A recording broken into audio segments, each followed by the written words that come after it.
18 октября в Казахстане отмечается День духовного согласия.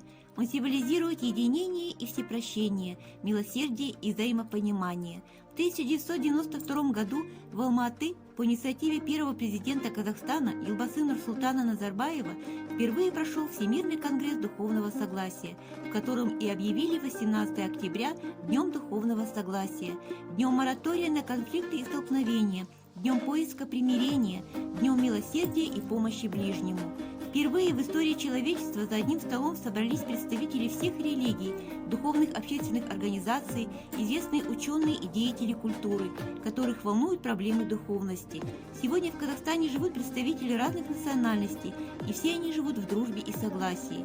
Во имя сохранения мира и предотвращения войн между народами должно быть согласие и мир, и не должно быть ссор и разногласий. Мы все должны жить в мире. День духовного согласия способствует сплочению нации в традиционных нравственных ценностях. Благородный поступок, совершенный в этот день, может стать началом для совершения всеми гражданами подобных поступков во имя мира и согласия. Спасибо за внимание.